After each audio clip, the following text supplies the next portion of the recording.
Filling up one of the largest areas of the generative AI landscape is purpose-built tools, and inside that are content tools. Let's take a look. So what are content tools? Well, content tools are like Jasper, Hemingway, Anyword, Copy.ai. There's so many content AI tools, and what they do is they help you make better content.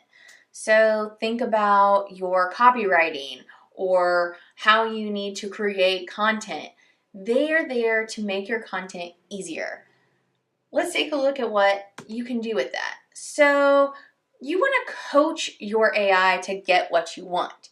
So here's an example. You want to write an email to marketers about generative AI and include 5 ways generative AI can improve their productivity and how can they help them leverage their productivity by learning to harness the power of AI through their AI tools for efficiency. Remember to include a CTA to make this email concise and clear. So remember, when you're coaching your AI to get what you want to make sure that your prompt is specific and that what you're doing is not putting in garbage.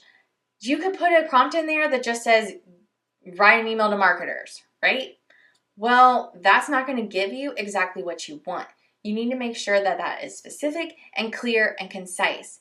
And it tells the AI what you want it to do because that's what's going to give you the results. Garbage in, garbage out. If you give it garbage, it's going to give you garbage in return. And when we think about what these content tools do, they also include AI image tools. Content tools are broad. So we're thinking about Midjourney, Adobe Firefly, DALL-E AI, Canva, Beautiful.ai that makes slide decks.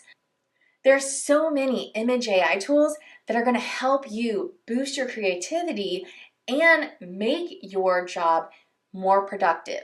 So what can you do to do it more effectively? Well, remember, be specific. This goes with image AI tools too.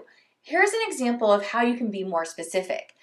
I like to use this formula when I'm entering in my image creation. I use a subject, a style, details, and a format. So when I think about this, this is a prompt I've used.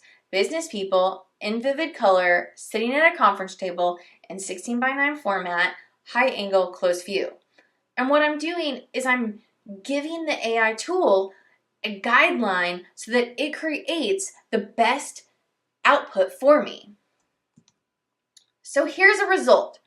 Business people in vivid color, sitting at a conference table in 16:9 format, high angle, close view. And this one was done with Adobe Firefly. Now, I'm going to give you pause here. Anytime you're using people, the results, odds are not going to be the greatest. You can see that all image creation, video creation, content creation, any AI tool is going to have its limitations. And when you put people into the mix, it's going to have a lot of limitations, especially with fingers, biases, and things of that nature. Faces, they normally, odds are, don't come out well.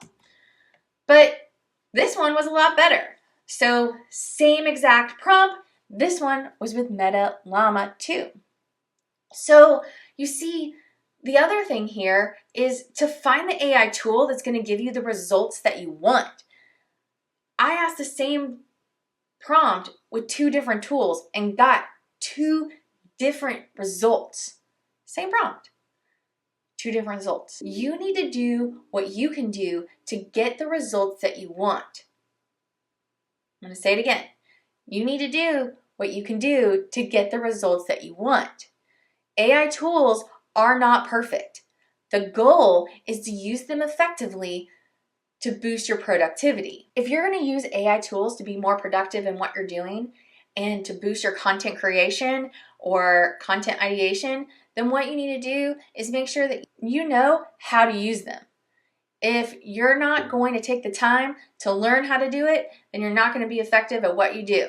So learn how to be productive in what you're doing and learn how to use the tools so that you can harness the power of AI tools to boost your content optimization.